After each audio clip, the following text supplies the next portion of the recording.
Hi, today I'm going to show you how you can hide comments or likes in Facebook. So, likes or comments are called reactions on Facebook, right?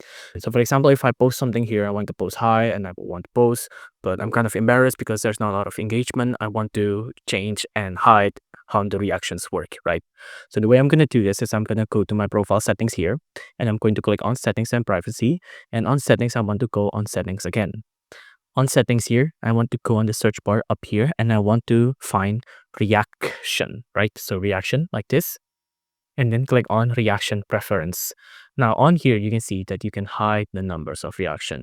Now you can hide the number of reaction on posts from others. So if you're looking at posts from others, you won't see reactions anymore or the total numbers of likes, right?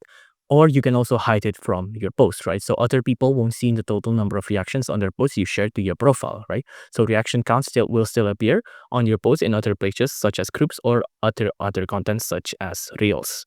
So if you want to turn this on, just click on it and now it's on. If you like this video, please consider liking and subscribing.